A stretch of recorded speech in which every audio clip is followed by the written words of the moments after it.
¿Qué tal? Muy buenas tardes. Nos acompaña Juan Carlos Ruiz Molleda. Él es abogado y magíster en Derecho Constitucional por la Pontificia Universidad Católica del Perú. Es defensor de derechos humanos y especialista en derechos de pueblos indígenas. Se desempeña como coordinador del área de litigio constitucional del Instituto de Defensa Legal. Además, suele escribir en la agencia de noticias sobre pueblos indígenas Sirvindi. Muy buenas tardes, muchas gracias por aceptar la entrevista, Juan Carlos. Eh, ¿Qué tal? Justamente publicaste una reflexión en torno a la promulgación de la ley 32293.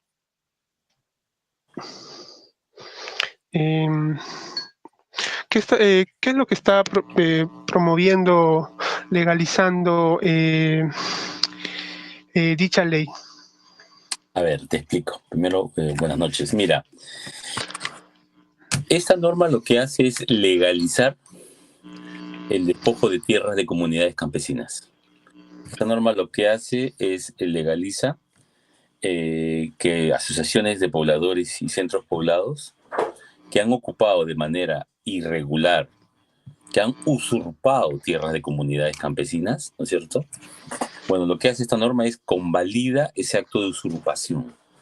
Las comunidades campesinas, ¿no es cierto?, reguladas por la ley 24656, tienen un régimen jurídico.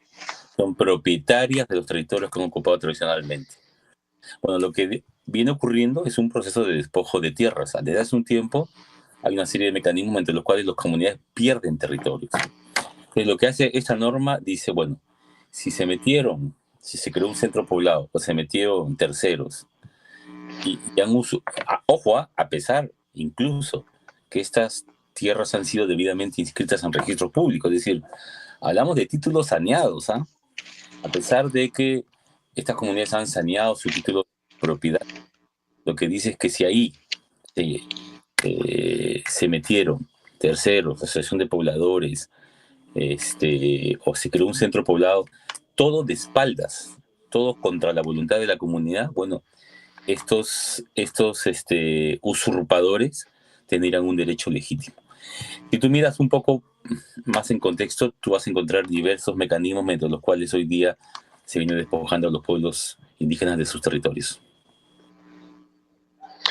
Sí, en 2021 publicaste una radiografía de la situación del derecho a la tierra de los pueblos indígenas, justamente en Servindi, en el cual mencionabas esta situación, ¿no?, de esta modalidad que tienen para usurpar tierras, ¿no?, que es a través de la instalación de centros poblados menores, ¿no? ¿Por qué ocurre esta situación, ¿no? ¿Por qué se permite esta ilegalidad? Bueno, es una pregunta. Mira, si tú miras el contexto, por ejemplo, 1 de cada 3 comunidades nativas no tiene título de propiedad, a pesar que lo vienen hace tiempo pidiendo. Es decir, saca más o menos habrán unas 2000 y pico comunidades nativas en la Amazonía, ¿ya? 1 de cada 3 no tiene título de propiedad. Y una comunidad sin título de propiedad, estoy hablando de comunidades de la Amazonía, es una puerta abierta a ¿quién? Minería ilegal, madereros, cocaleros, narcotráfico, traficantes de tierras, menonitas, colonos que vienen de la parte andina. Ahí tienes pues los 35 líderes indígenas asesinados. Y estos grupos ilegales impulsan economías ilegales que ejercen una presión sobre las tierras, ¿ya? Y además es bien curioso, tú vas a encontrar tanto en la zona amazónica como en la zona andina diversos mecanismos de despojo. La razón, yo creo que ahí se encuentran los recursos naturales que tanto se ambiciona, ¿no? Entonces por ejemplo, el caso de Catacaos, no sé si has escuchado hablar, en Piura es un caso interesantísimo, ¿no? Una comunidad grande, con un territorio inmenso, y empresas vinculadas al sodalicium fraguaron actas, o sea, según la Ley General de Comunidades Campesinas, para que una comunidad venda territorio necesitas que 2/3 de los comuneros calificados, en el caso de una comunidad campesina, autorice y decida transferir esa propiedad. 2/3, no de todos los comuneros, sino 2/3 de los comuneros calificados tienen que autorizar la transferencia de tierras. Entonces, si tú miras, por ejemplo, en el caso de Antapacay o otras minas, te encuentras que muchas actas han sido fraguadas. En el caso de la comunidad de Catacaos, en el caso de la comunidad de Negritos, Catacaos es en Piura, Negritos es frente a Yanacocha. Las comunidades campesinas que están en el entorno de Glencore, en Espinar, tú vas a encontrar que no se cuenta con 2/3 de los comuneros calificados. En una comunidad hay comuneros calificados, comuneros empadronados. Y tú vas a encontrar... ¿Cuál es la diferencia? Comunero calificado es el que está, primero tiene una parcela que la trabaja mínimo 5 años. Un comunero empadronado, ¿no? La diferencia, el comunero calificado tiene voz y voto. El comunero empadronado solo tiene voz. Alguien se empareja con alguien de la comunidad, es un comunero empadronado. Calificado es el que tiene su parcela. Y no en propiedad, sino en posesión. Entonces, lo que yo intento es, Jonathan, es que hay un contexto más grande de despojo de tierras. ¿Por qué? Porque hay recursos que se ambicionan, ¿no? Mira, por ejemplo, según el artículo, la quinta disposición transitoria de la ley forestal, no se pueden entregar concesiones forestales en territorios que están pendientes de ser titulados. Ya se incumple sistemáticamente. Entonces, hay una presión sobre los territorios de los pueblos indígenas brutal, ¿no? Esto para mí es parte de ese andamiaje. Justamente el convenio 169 de la Organización Internacional del Trabajo incide, ¿no?, en los derechos de los pueblos indígenas, el derecho a la tierra, al territorio.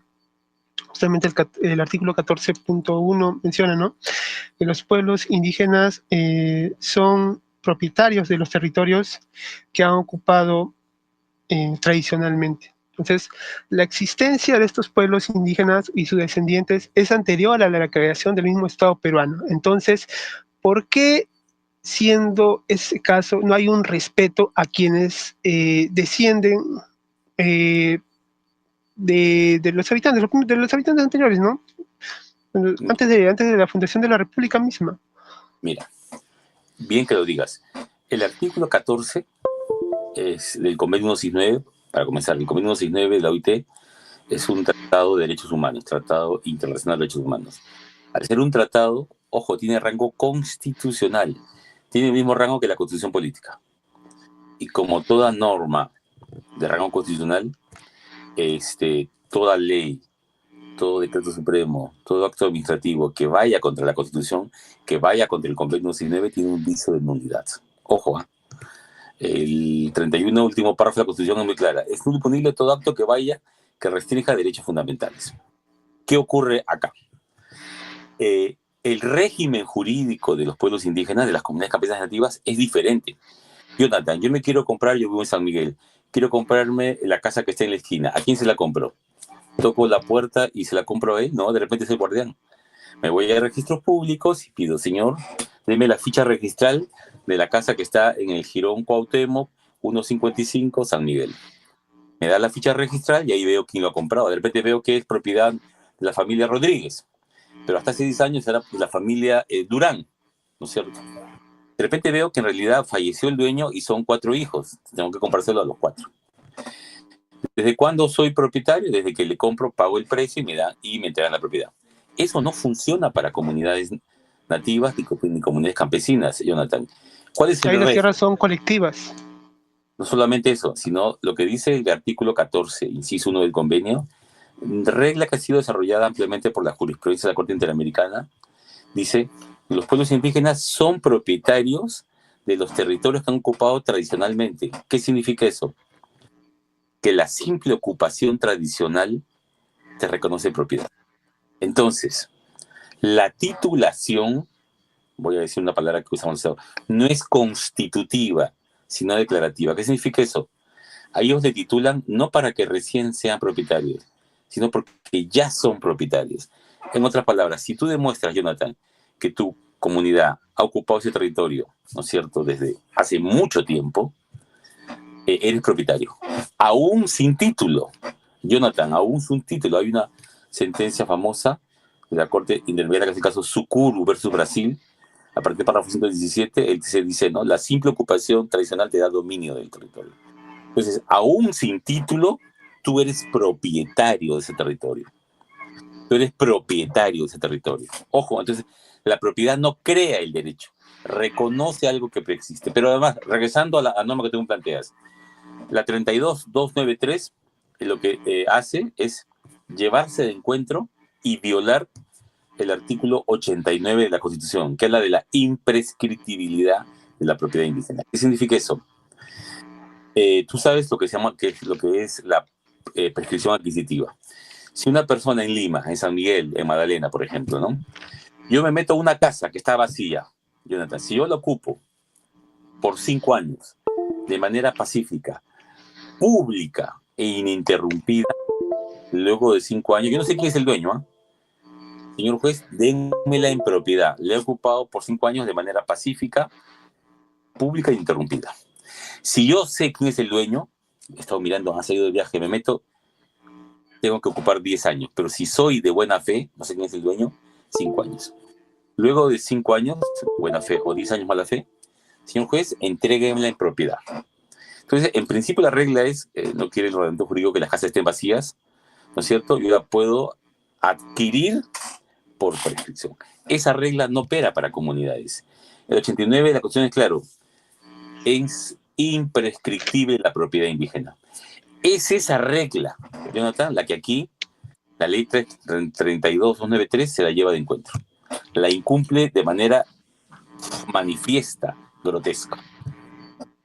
Sí, pero quienes toman las decisiones o quienes promueven estas leyes no respetan estos tratados. Entonces, ¿por qué pese a la existencia de estos tratados se cometen estos abusos, estas barbaridades?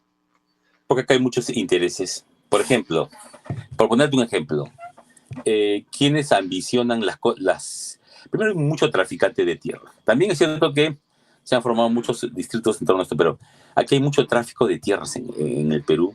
Por ejemplo, en el caso de Catacaos, detrás de esta norma hay empresas que quieren despojar la comunidad de su territorio para hacer actividades, no sé, pues agronegocios, ¿no es cierto? Pero de mala manera, de mala manera. Entonces, aquí hay intereses. Lo que a mí me fastidia es que Jonathan comienza a, digamos, hay una constante, por ejemplo. En el caso de la ley antiforestal, capaz has escuchado hablar de la 31973. Mira, es bien interesante, ¿ya? Porque ahí lo que hace la norma es legaliza la deforestación. Mira, Jonathan, si tú eres poseedor o propietario de un territorio de la Amazonía, tienes la obligación de hacer un proceso de calificación de tierras. Se sacan unas calicatas, se saca tierra de tu parcela, de tu predio, se envía a un laboratorio y el laboratorio te va a decir, esa tierra tiene actitud forestal, esa tierra tiene actitud agrícola o agropecuaria. Si el examen de calificación de tierra sale que tu tierra tiene actitud forestal, no puedes tocar el bosque, no puedes tumbarte el bosque. Hay un tratamiento distinto. Hacerlo es delito. Solo te puedes tumbar el bosque si es que ese proceso de calificación de tierra dice que tu tierra es de actitud agrícola o ganadera. ¿Qué ha pasado? Se han deforestado casi 11 millones de hectáreas. ¿Qué ha dicho el Congreso a través de la ley 3193? Todos los proyectos hasta diciembre de 2023 que tienen que haber hecho proceso de calificación de tierras y que están prohibidos de hacer cambio de uso, están exonerados de hacer calificación de tierras y están exonerados de la prohibición. Con lo cual legalizas la deforestación casi de 11 millones de hectáreas. ¿Es relevante, es grave la deforestación? Mira, Jonathan, en el Perú se deforestan cada año 150.000 hectáreas y en una época de pandemia llegamos a 200.000 hectáreas. La principal causa del sobrecalentamiento global en el Perú es deforestación. Y el principal motor de deforestación es el cambio de uso. ¿Qué es cambio de uso? Me tumbo el bosque para sembrar. ¿Ya? ¿Qué ha hecho la ley? Ha legalizado. O sea, tú miras el Código Penal a partir del artículo 310, vas a ver que es delito de deforestación. Del delito cambio de uso de la tierra, delito comercializar bienes forestales. La misma lógica. Igual podría contarte en materia de minería ilegal. O sea, hay una lógica aquí, Jonathan, de el Estado se corta los brazos, ¿no es cierto? Renuncia a su capacidad de gobierno y ¿para qué? Para beneficiar a estos grupos ilegales. O sea, ¿quiénes crees que se benefician aquí? Todos los que han deforestado. Entonces, la lógica de este Las gobierno, economías criminales, en ese caso las que he mencionado, yo me la refiero, legales. la tala ilegal, la minería ilegal. ¿Quién es el presidente del Congreso? Abogado de mineros ilegales. Entonces, acá hay una lógica de legalizar al crimen, a los grupos ilegales que impulsan estas economías ilegales, que son los que están sosteniendo, no sé, acá hay un pacto, hay una coalición mafiosa que está en el Congreso, donde la corrupción de la clase política hace clic, ¿no? Con estos grupos ilegales y comienzan a sacar una legislación que les ven. ¿Tú encuentras sentido, Jonathan, por ejemplo, a intentar poner pena de muerte para violadores sexuales y por otro lado prohibir la detención preliminar y la detención preventiva? O sea, no tiene sentido. O sea, quieres meterle pena de muerte, pero luego, que está prohibida por la Comisión Americana, que puedes ampliarla. Luego, si agarramos y tenemos evidencia que Juan Pérez ha violado a una niña, no podemos ponerle detención preliminar.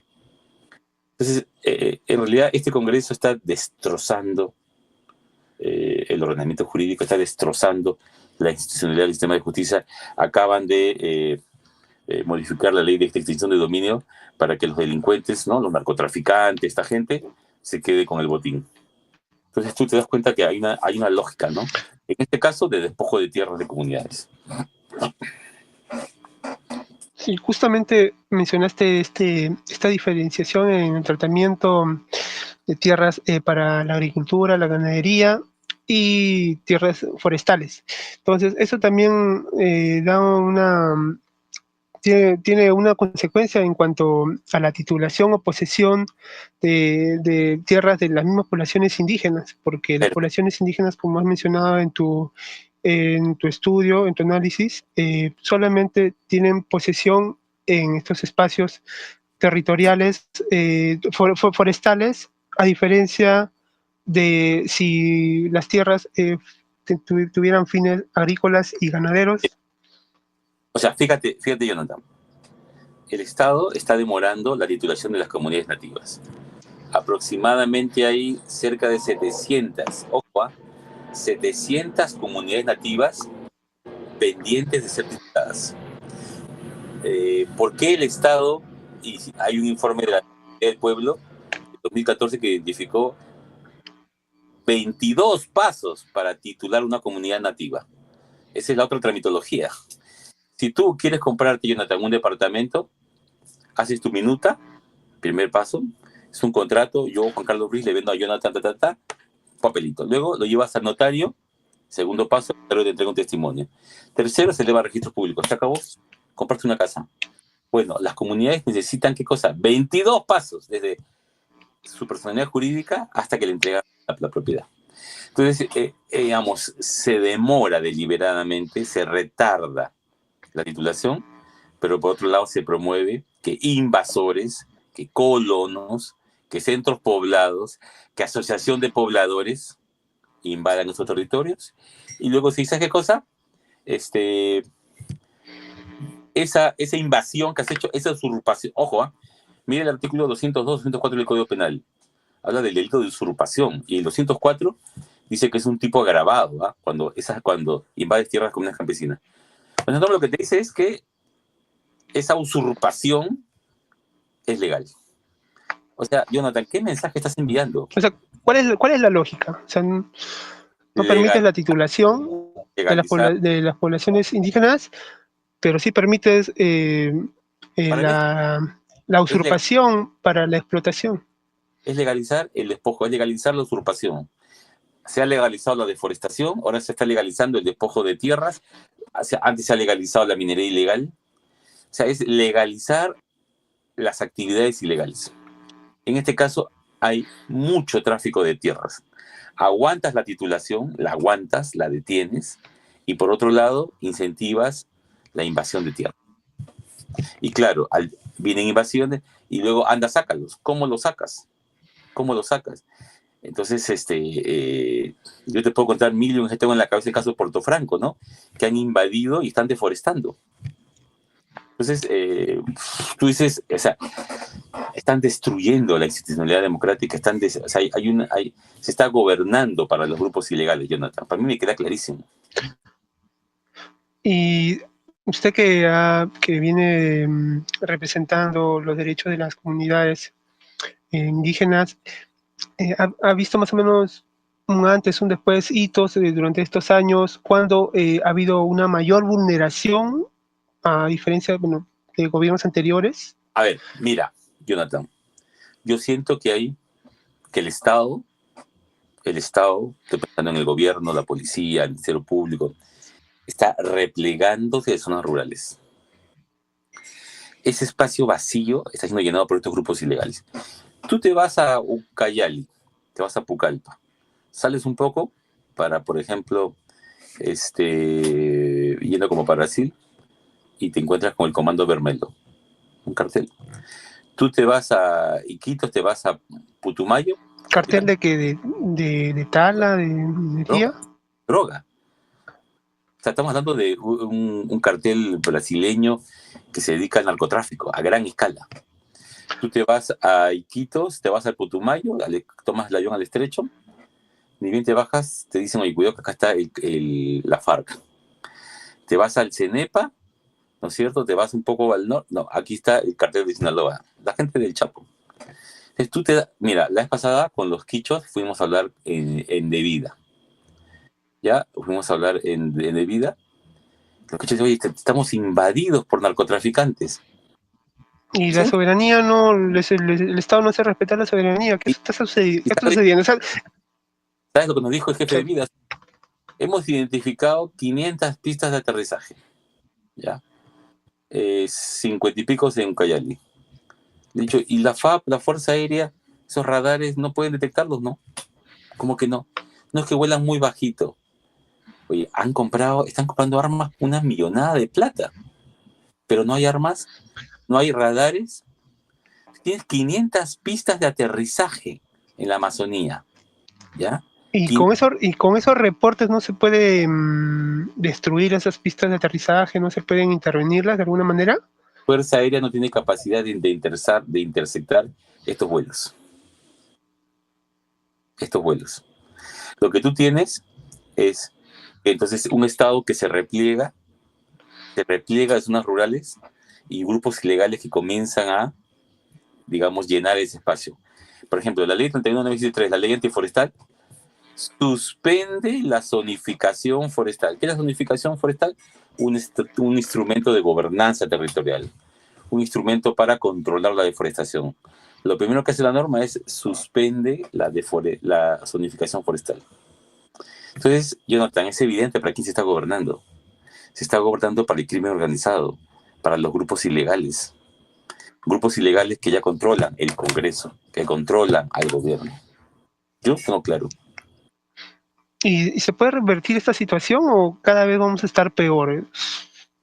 ¿Qué dicen los hechos? ¿Qué dicen? Mientras esta coalición mafiosa esté en el Congreso y controle al gobierno, controle al Tribunal Constitucional, controle la Defensoría del Pueblo. Mira, ahorita están yendo detrás del Ministerio Público y del Poder Judicial. A nosotros hay una ley anti-ONG que está a punto de ser promulgada.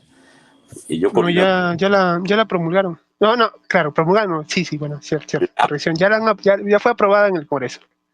Tenemos un autógrafo, pero recién va a ser exigible cuando sea al día siguiente de su promulgación. Esa ley lo que dice es un supuesto de infracción grave, sancionable con 500 UITs, que son casi como 3 millones de soles, que ONGs defiendan casos contra el Estado.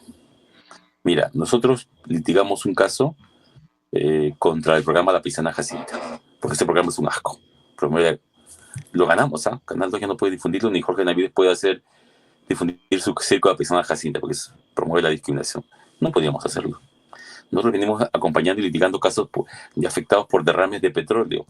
Acaba OEFA de acreditar que hay una relación de causalidad entre la actividad minera de Antapacay y la contaminación. Entonces, o sea, no podíamos hacer nada, porque sería un supuesto de infracción grave. Entonces, o sea... Eso ha sido de un momento a otro, le han agregado esa porque restricción. El original, yo lo analicé, no era así. En el proyecto, hasta diciembre del año pasado, no había eso. Ahora le han metido eso y además, mira, hay otra cosa ya, fíjate. Porque ahí no solamente es las ONGs, Convoca, Ojo Público y de reporteros, tienen forma de ONGs. Según la nueva ley, tú tienes que pedir permiso a APSI y APSI tiene que aprobar tu plan de trabajo. ¿Tú crees que Ojo Público, tú crees que Gustavo Gorriti va a integrar su plan de trabajo para... ¿Cómo van a informar con su agenda periodística, ¿no? O sea, a quienes se están investigando. Es algo insólito, ¿no? Pero además, mira lo absurdo, ¿ya? AIDC tiene forma de ONG. No podría litigar ni un caso en defensa de los derechos de los pueblos indígenas. ¡Qué absurdo! Bueno, es el país en el que estamos, ¿no? Es preocupante porque le están quitando a las personas el derecho a tener un abogado, una representación legal, a acceder a la justicia. Eso se está violando. Eso se llama el derecho de acceso a la justicia.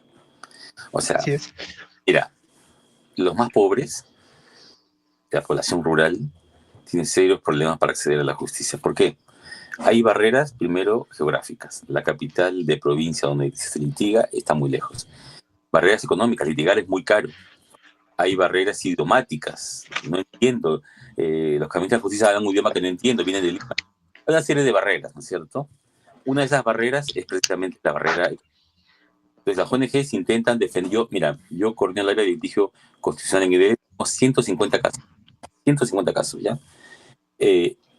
Esta población no puede pagar un estudio de abogados. Sin embargo, el Estado le ha puesto policía, le ha puesto abogado a policías corruptos, le han puesto abogado a mochasueldos. Este régimen está haciendo eso, ¿no? Está pagando los abogados a los ministros, a los congresistas. ¿Cómo es? Y no permite que las personas que están sufriendo estos abusos, estas injusticias que están siendo los familiares que buscan justicias que han sido asesinados en las protestas, no pueden tener abogados. O sea, es algo fuera de... Es algo, o sea, totalmente desnivelado, ¿no? Afecta el derecho de acceso a la justicia.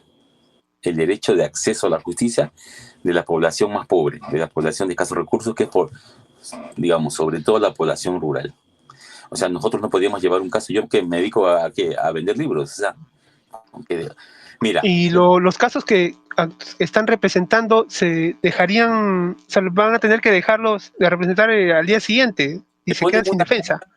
Eso va a pasar. Me ponen un multa de 3 millones de soles. ¿Qué hago? Entonces no tiene pies ni cabeza. Ojo, pero a ver, ojo, fíjate. Por ejemplo, ahí le dicen a Soros, ya paga esos 3 millones y hay que representar este caso sí o sí y ganar el Estado. Mira, sí, todo esto es muy grave, porque afecta el derecho de acceso a la justicia. Fíjate, los derechos fundamentales el Congreso no tiene un poder ilimitado. El Congreso no tiene un poder absoluto. Los derechos humanos son límites a la acción del Congreso. ¿Qué pasa si mañana más tarde el Congreso aprueba una ley que legaliza la tortura? Eso afecta el derecho a la integridad física. ¿Ya? Cualquier cosa puede pasar ya con este Congreso. Estamos ante leyes que violan derechos fundamentales. Lo que corresponde es accionar judicialmente. Y si no es tendrá que ser la Corte Interamericana la que ponga las cosas en su sitio. Pero aquí hay una legislación que viola derechos fundamentales. Sí, hay mucho por el cual conversar. Su campo es el derecho constitucional. Dos cosas para terminar. Justamente se ha estado discutiendo el derecho a la naturaleza, el reconocimiento al derecho a la naturaleza. Cuán importante es, ¿no? Porque la naturaleza también forma parte. O sea, sin el planeta Tierra nosotros no podemos vivir, ¿no? La naturaleza es la que nos provee de alimentos. Mira, ¿te parece raro hable que no hay una sola ciudad amazónica que tenga planta de tratamiento de aguas residuales. Piensen en Iquitos, quizás 300.000 personas. Todas las excretas van al río Nananay. O sea, estamos destruyendo la naturaleza. Estamos deforestando sin ningún límite. Estamos vertiendo excremento. Entonces, para los pueblos indígenas, la naturaleza no es una cosa, es un ser vivo. Entonces, ¿qué es lo que ha pasado? Hay dos, digamos, Jonathan, hay dos grandes concepciones. La concepción antropocéntrica. Hay que cuidar los ríos porque no son útiles. Hay que cuidar la anchoveta porque no es útil.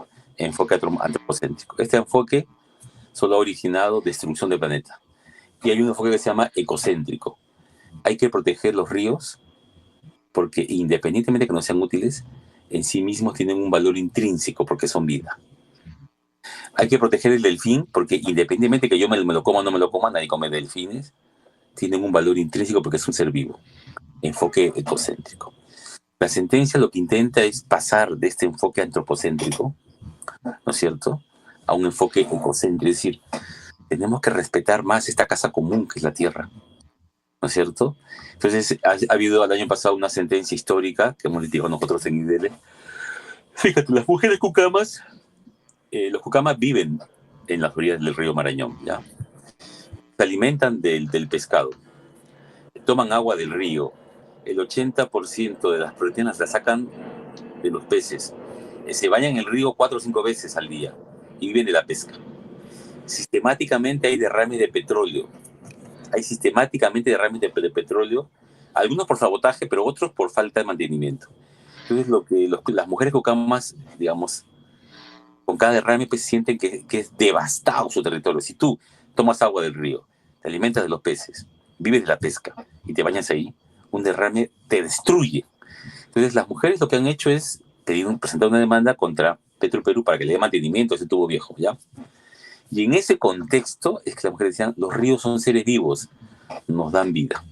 Entonces en ese contexto es que primero una jueza de Nauta y luego la Sala Civil de la Corte de Loreto ha reconocido este enfoque ecocéntrico, es decir, tenemos que proteger los ríos porque los ríos son vida. Yo sé que para el limeño el río Rímac es un adefesio, ¿no? Más está cochino, está destruido, está contaminado.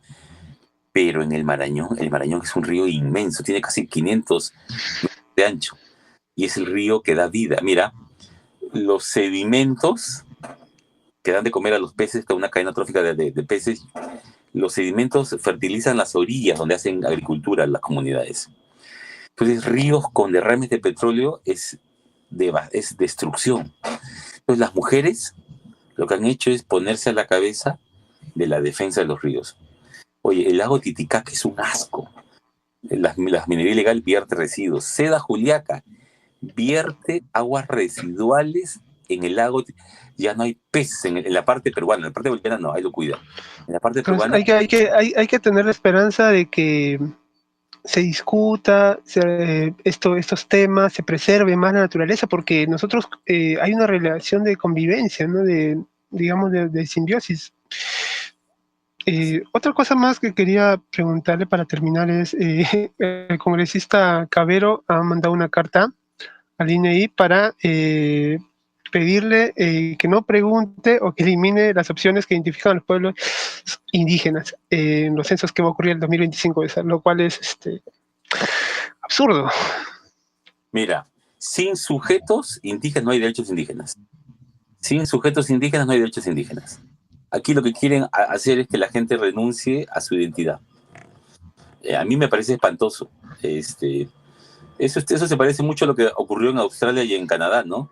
Mira, en Australia secuestraban a los aborígenes, los mandaban a casas, a colegios, los vestían y les lavaban el cerebro. Pasó en Australia, pasó en Canadá, ¿no es cierto?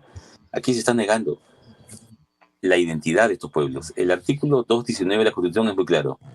Tengo derecho a mi propia identidad cultural. Lo que quiere Cabero es una política asimilacionista. Quiere que se diluya, pero todo tiene una lógica, ¿no? Si no hay sujeto indígena, entonces no hay derecho indígena, no hay consulta previa. pues tú puedes meterte sin ningún problema, ¿no? La idea es invisibilizar al sujeto indígena para que el Estado no tenga la obligación de cumplir con sus obligaciones. Yo lo tengo clarito. Es eso, ¿no? O sea, ¿y para qué quiero asimilarlos? Para luego entrar a sus territorios y despojarlos de sus territorios, ¿no es cierto? Eso es lo que está pasando. O sea, hay muchos recursos naturales. Jonathan, hace 100 años era el caucho. Se calcula que entre 40.000 a 100.000 indígenas murieron en la etapa del caucho. De 40.000 a 100.000 indígenas murieron en la etapa del caucho. Oye, Jonathan, o sea, en este país aparecen 100.000 indígenas y a nadie se le mueve. Fueron esclavizados, hubo un genocidio. La vez pasada. Y López Aliaga justamente hace poco hablaba, ¿no? De que hay que hacer museos, hay que recordar esas épocas del caucho. En Iquitos se ha creado la Alameda del Caucho y el obispo de Iquitos ha dicho: es lamentable que habiendo habido un genocidio contra los indígenas, se construye esta Alameda del Caucho. Lee El sueño del Celta de Vargas Llosa. Ahí cuenta la historia de Roger Casey, ese cónsul irlandés que trabajó para la corona británica, cómo investiga y documenta el genocidio. O sea, esclavizaron. Pueblos como el Bitoto fue exterminado casi. Entonces, tú dices, ¿dónde estamos, no? No, realmente es un tiempo muy difícil, donde hay una regresión, donde hay una cultura antiderechos que gana mucho espacio, ¿no? Sí, son tiempos muy, muy difíciles. Muchas gracias, Juan Carlos Ruiz, por su tiempo, por aceptar la entrevista. Esperamos que conversar con usted en otra oportunidad. Que quieras, Jonathan, las veces que quieras, para mí es un gusto y un honor. ¿Ya? Quedo a tu servicio. Buenas noches. Muchas gracias. Hasta luego. Cuídese.